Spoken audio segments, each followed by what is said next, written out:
ಹೇ ಸೀತಾರಾಮ್ ಪ್ರಿಯ ವೀಕ್ಷಕರೇ ನಮಸ್ಕಾರ. ನಾನು ಗೋಕಾಕ್ ಪರಿಸರದ ಜಾನಪದ ರಂಗಭೂಮಿಯ ಕಲಾವಿದ ಸಾಹಿತಿ ಈಶ್ವರಚಂದ್ರ ಬೆಟಗೇರಿ. ನಾನು ಬರೆದಂಥ ಈ ಶ್ರೀಕೃಷ್ಣ ಪಾರಿಜಾತ ರಂಗಪ್ರಯೋಗವನ್ನು ತಮ್ಮ ಮುಂದೆ ವಾಚನ ಮಾಡ್ತಾ ಬಂದಿದ್ದೀನಿ. ಇಲ್ಲಿ ವಿಶೇಷವಾದಂಥ ಮಾಯವಾದ ಶ್ರೀಕೃಷ್ಣ ಪರಮಾತ್ಮ ತನ್ನ ಮುದ್ದಿನ ಮಡೆಯ ಸತ್ಯಭಾಮೆಯ ಮನಸ್ಸನ್ನು ತಿಳಿಗೊಳಿಸುವುದಕ್ಕಾಗಿ ಆತನು ಕೊರವಂಜಿ ರೂಪದಿಂದ ಬಂದು ಧೃತಿಯ ಕೂಡ ಸಂಭಾಷಣೆ ಮಾಡುವಂಥ ಒಂದು ಸನ್ನಿವೇಶವನ್ನು ಇಲ್ಲಿ ಚಿತ್ರಿಸಲಾಗಿದೆ. ವಿಶೇಷವಾಗಿ ಧೂತಿ ಅಂದರೆ ಯಾರು ಅನ್ನುವಂತಹ ಮಾತು ಇಲ್ಲಿ ಎಲ್ಲರಿಗೂ ವೇದ್ಯವಾಗುವ ಹಾಗೆ ತಿಳಿಸಲಾಗಿದೆ. ಆ ನಿಟ್ಟಿನಲ್ಲಿ ನಾವು ಇಲ್ಲಿ ಧೂತಿ ಅಂತ ಅನ್ನೋದು ಶ್ರೀಕೃಷ್ಣ ಪರಮಾತ್ಮ ಕುರುಕ್ಷೇತ್ರ ರಂಗದೊಳಗೆ ಆತನು ಭಗವದ್ಗೀತೆಯನ್ನು ಹೇಳುವಾಗ ಆತನ ಪರಮ ಭಕ್ತನ ಅಂತ ಉದ್ಭವ ಇರಲಿಲ್ಲ. ಆತನು ಭಗವಂತನಿಗೆ ಪ್ರಾರ್ಥನೆಯನ್ನು ಮಾಡ್ತಾ ಇದ್ದಾನೆ.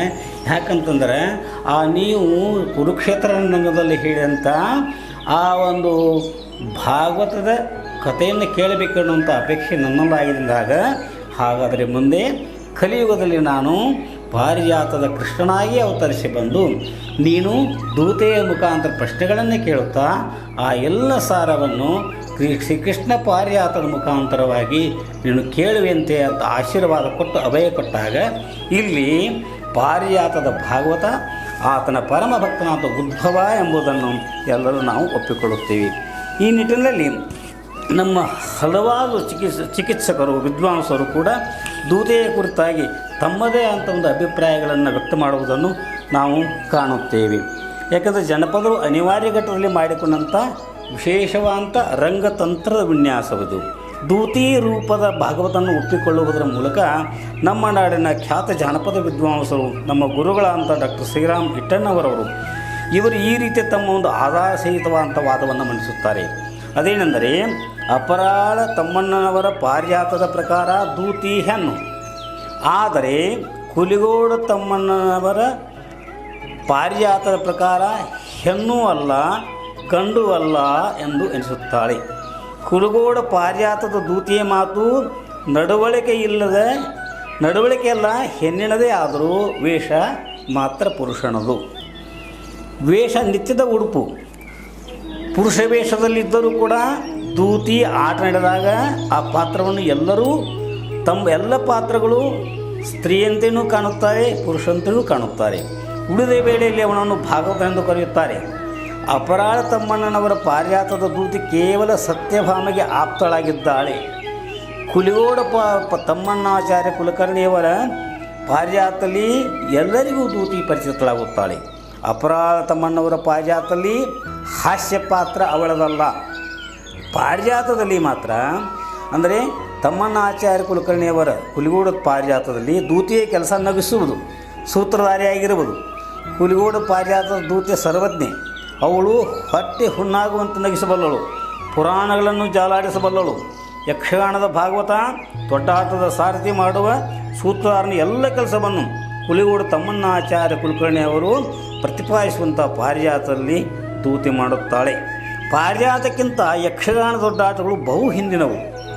ಅಪರಾಳ ಪಾರಿಜಾತದಲ್ಲಿ ಕೇವಲ ಸತ್ಯಭಾಮೆಯ ಸೇವಕಿಯಾಗಿದ್ದ ಈ ದೂತಿ ದೊಡ್ಡಾಟದ ಪ್ರಭಾವದಿಂದ ಕುಲಿಗೋಡ ತಮ್ಮಣ್ಣಾಚಾರ್ಯ ಕುಲಕರ್ಣಿಯವರ ಒಂದು ಪಾರಿಜಾತದಲ್ಲಿ ಸೂತ್ರಧಾಳೆಯಾಗಿದ್ದಾಳೆ. ಎಲ್ಲಕ್ಕೂ ಮುಖ್ಯ ಈ ದೂತೆಯ ಪಾತ್ರ. ಯಕ್ಷಗಾನ ದೊಡ್ಡಾಟಗಳಲ್ಲಿ ಸೂತ್ರಧಾರನ ಪಾತ್ರ ಪುರುಷನೇ ಮಾಡುತ್ತಾನೆ. ಅಪರಾಳ ತಮ್ಮಣ್ಣವರ ಪಾರಿಜಾತದಲ್ಲಿ ದೂತಿ ಮಾತ್ರ ಹೆಣ್ಣು. ಹೀಗೆ ದೊಡ್ಡಾಟದ ಪ್ರಭಾವ, ಅಪರಾಳ ಪಾರಿಜಾತದ ಪ್ರಭಾವಗಳಿಂದಾಗಿ ಶ್ರೀಕೃಷ್ಣ ಪಾರಿಜಾತದ ದೂತಿ ಗಂಡಿನ ವೇಷವನ್ನೇ ಹಾಕಿಕೊಂಡು ನಿಂತಳೆಂದು ಶ್ರೀರಾಮ್ ಹಿಟ್ಟಣ್ಣವರ ಜಾನಪದ ವಿದ್ವಾಂಸರು ತರ್ಕಬದ್ಧವಾಗಿ ಆಲೋಚಿಸುವುದು ಅಷ್ಟೇ ಸ್ತುತ್ಯಾರ್ಹವಾಗಿದೆ. ಗಂಡು ವೇಷ ಸ್ತ್ರೀ ನಟನೆ ಅನೌಚಿತವಲ್ಲವೇ?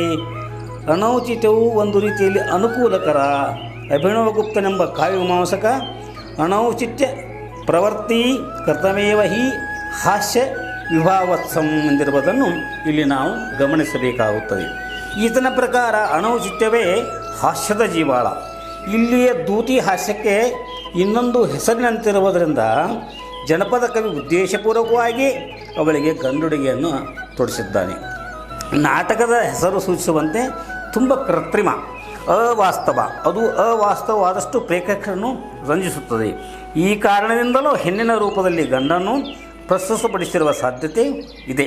ದೂತಿ ಪಾತ್ರದ ಸೃಷ್ಟಿ ಮತ್ತು ಪ್ರಸ್ತುತಿಯಲ್ಲಿ ಪಾರಿಜಾತ ಕವಿಯ ನಾಟಕೀಯ ಜಾಣ್ಮೆಯನ್ನು ಗುರುತಿಸಬಹುದಾಗಿದೆ.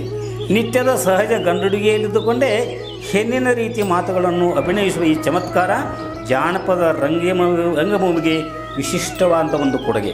ದೂತಿಯ ಕನ್ನಡ ರಂಗಭೂಮಿಯ ಔಚಿತ್ಯ ಇತ್ಯಾದಿಗಳಲ್ಲಿ ವಿದ್ವಾಂಸರು ಪಾರಿಜಾತದ ದೂತಿಯ ಸೃಷ್ಟಿಯನ್ನು ಕನ್ನಡ ಜನಪದ ರಂಗಭೂಮಿಯ ನೆಲದಲ್ಲಿಯೇ ಗುರುತಿಸಿರುವುದು ಸ್ವಾಗತಾರ್ಹ.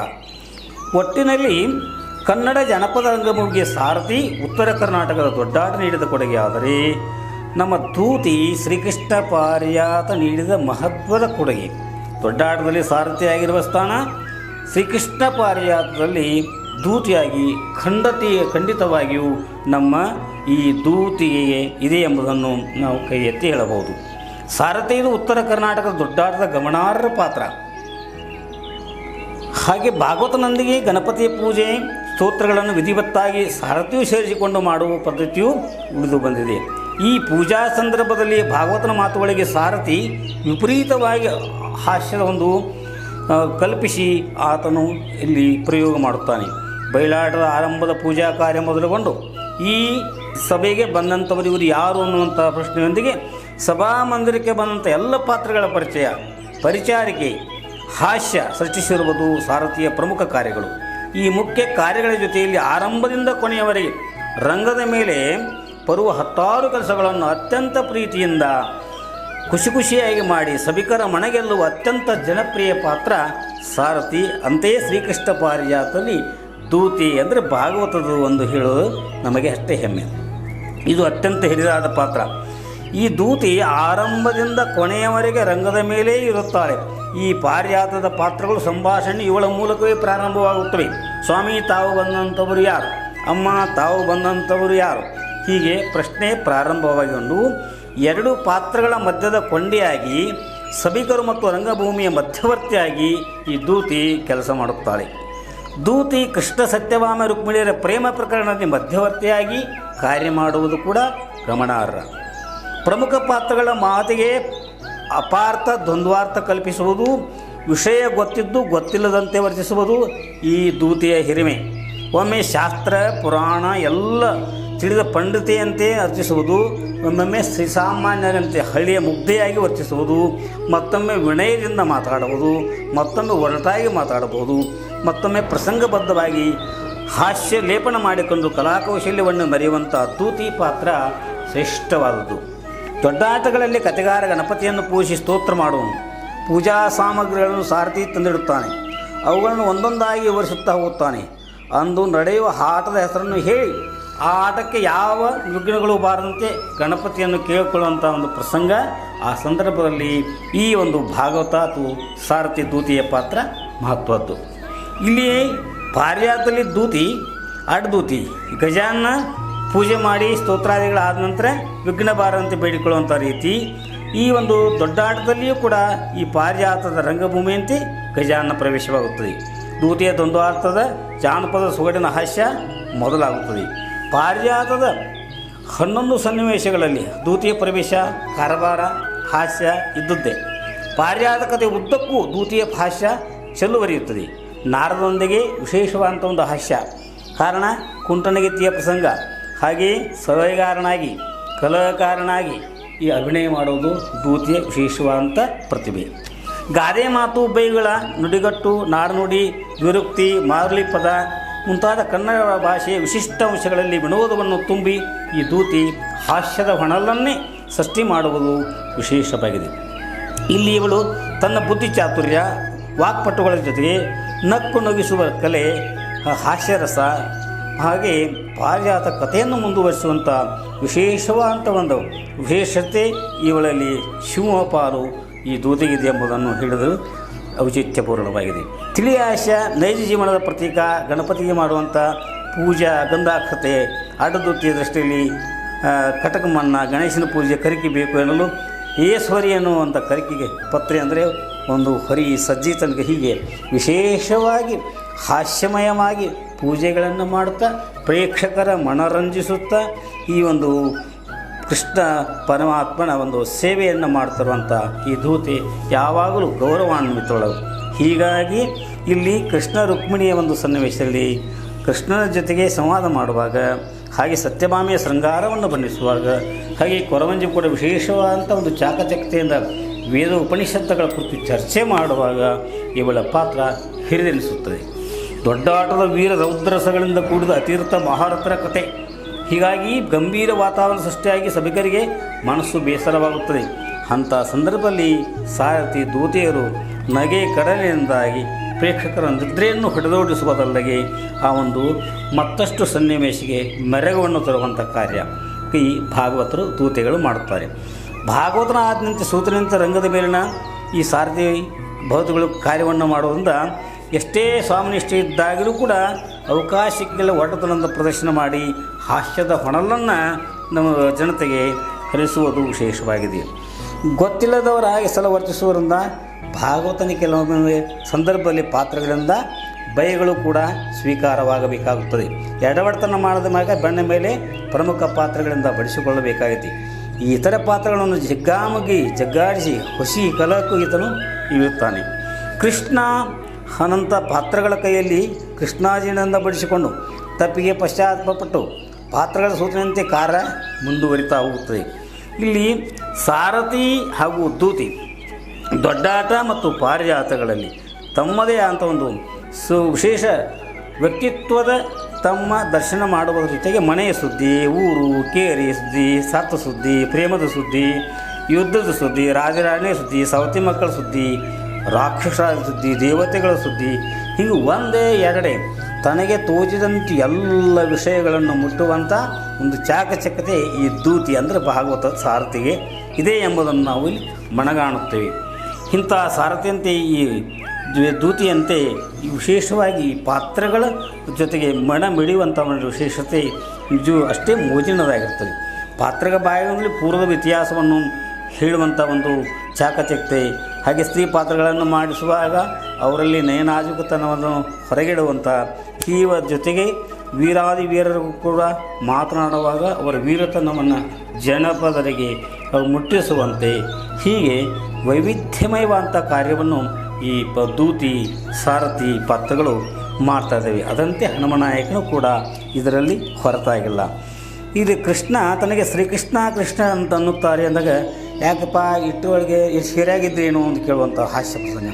ಅಂದರೆ ಶ್ರೀಕೃಷ್ಣ ಅನ್ನುವಂಥ ಪಾತ್ರದ ಒಂದು ವೈಶಿಷ್ಟ್ಯತೆಯನ್ನು ಅವರು ತಿಳಿಯ ಹಾಗೆ ಜಾನಪದರ ಮೂಲಕ ಕೇಳುವಾಗ ಕೃಷ್ಣ ಪರಮಾತ್ಮ ಅಂದರೆ ಏನು ಕೃಷಿ ಅಂದರೆ ಭೂಮಿ, ಕೃಷ್ಣ ಅಂದರೆ ಆಕಾಶ, ನಾನು ಭೂಮಿ ಆಕಾಶಗಳಿಗೆ ಏಕಾಕಾರವಾಗಿರುವುದರಿಂದ ನನಗೆ ಕೃಷ್ಣ ಕೃಷ್ಣ ಅಂತ ಹೇಳ್ತಾರೆ. ಶ್ರೀ ಅಂತಂದರೆ ಇದು ಲಕ್ಷ್ಮಿಯ ಸಮೇತ ಅಂದರೆ ಶ್ರೀಮನ್ನಾರಾಯಣ ಅಂಕಲಿ ನೀವು ಹೇಳುವಾಗ ಏನು ಹೇಳ್ತಂತಂದರೆ ಲಕ್ಷ್ಮೀ ರಮಣ ಗೋವಿಂದ ಅಂತ ಹೇಳ್ತೀರಿ.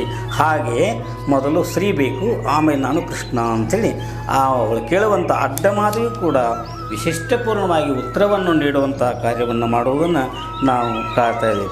ಅದಕ್ಕೆ ಇಲ್ಲಿ ಪ್ರತಿಯೊಂದು ಪಾತ್ರಗಳ ಜೊತೆ ಗ್ರಾಮೀಣರಲ್ಲಿ ರೂಢಿಯಲ್ಲಿರ್ತಕ್ಕಂಥ ಮಾತುಗಳನ್ನು, ಬೈಗಳದ ನುಡಿಗಳನ್ನು ತನ್ನ ಒಂದು ವಿಶೇಷವಾದಂಥ ಒಂದು ಶೈಲಿಯಲ್ಲಿ ಗೌಳಿಗಿತ್ತಿ, ಕಳಸಿಗಿತ್ತಿ, ಸೂಲಗಿತ್ತಿ, ಹಾದ್ರಿಗಿತ್ತಿ, ಗಡಂಬರು, ಮುಂಜಾಳು ಹೊಡಿ, ದವಳಕೆ, ಹುಚ್ಚಟ್ವಿ, ಜಕ್ಷಾಕ, ಅಂಬಂಬವ್ವ, ಚನಾಲಿ, ಹುತ್ತನ ಸೌತಿ, ಗಂಡ್ರಾಮಿ, ಪ್ಯಾಲಿ ಇತ್ಯಾದಿ ಹೊರಕೆ, ಸಜ್ಜಗಣಿಕೆ, ಹೊಟ್ಟ, ಗುದ್ಮುಳ, ಯಾಡ್ ತಟ್ನ, ಹಗರನಾಗ, ಸಣ್ಕೊಂತ, ಬ್ಯಾಕೋಲ, ಕುಡುಗೋಲ, ಕಲಾಯಿ ಬೆರ್ಸು, ಚರ್ನಾಗ, ಲಗುನ, ಸರಕ್ಕನ, ಬೇಯಿಸಿ, ಹಣ್ದಿನಸ, ಗರ್ದಿ, ದೌಲ, ಸಣೇಕ, ಜರದ ಕುಬ್ಸ, ಪಾಡ, ತಳ ಅಂತ ಹೀಗೆ ಹಲವಾರು ಒಂದು ಗ್ರಾಮೀಣ ಪರಿಸರದ ಮಾತುಗಳನ್ನು ಹಾಸುಹೊಕ್ಕಾಗಿ ಅವುಗಳಿಂದ ಪ್ರೇಕ್ಷಕರನ್ನು ರಂಜಿಸುವಂಥ ಕಾರ್ಯ ಈ ದೂತಿಯದು ನಿಜವಾಗಿಯೂ ವಿಶಿಷ್ಟಪೂರ್ಣವಾಗಿದೆ ಎಂಬುದನ್ನು ನಾವು ಮನಗಾಣುತ್ತೀವಿ.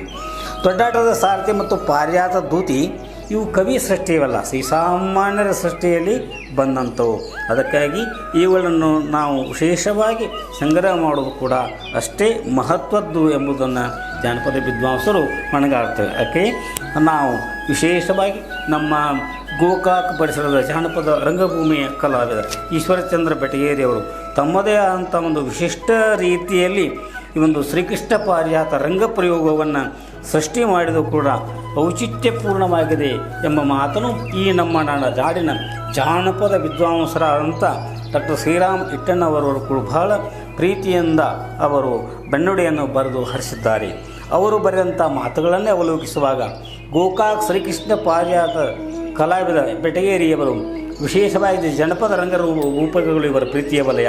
ನಿರ್ದೇಶಕರಾಗಿ ನಟರಾಗಿ ಬೆಟಗೇರಿಯವರು ಶ್ರೀಕೃಷ್ಣ ಪಾರಿಜಾತ ಬಯಲಾಟ ಸಂಪಾದನೆಯಲ್ಲಿ ತೊಡಗಿರುವುದು ಗಮನಾರ್ಹವೆಂದು ಅವರಿಗೆ ತಮ್ಮ ಪ್ರೀತಿಯ ಒಂದು ಆಶೀರ್ವಾದವನ್ನು ಮಾಡಿ ಹರಿಸಿರುವುದು ಕೂಡ ಈ ಸಂದರ್ಭದಲ್ಲಿ ಹಿರಿಯರಾದಂಥ ಡಾಕ್ಟರ್ ಶ್ರೀರಾಮ್ ಇಟ್ಟಣ್ಣವರವರನ್ನು ಕಲಾವಿದನಾಗಿ ನಾನು ಸಂಪಾದಕನಾಗಿ ಅವರನ್ನು ನೆನೆಯುವುದು ಕೂಡ ಅಷ್ಟೇ ಸ್ತುತ್ಯ ಕಾರ್ಯವನ್ನು ಹೇಳುತ್ತಾ ಈ ವಾಹಿನಿ ಮುಖರ ತಾವೆಲ್ಲರೂ ಈ ಒಂದು ಕಾರ್ಯವನ್ನು ಈ ಒಂದು ವಾಚನವನ್ನು ಕೇಳುತ್ತಿರುವ ತಮಗೂ ಕೂಡ ಅಭಿನಂದನೆಗಳನ್ನು ಸಲ್ಲಿಸಿ ನನ್ನ ವಾಕುಶಗಳನ್ನು ಪರಮಾತ್ಮನ ಪಾದಾರಗಳಿಗೆ ಅರ್ಪಣೆ ಮಾಡುತ್ತಿರುತ್ತೀನಿ.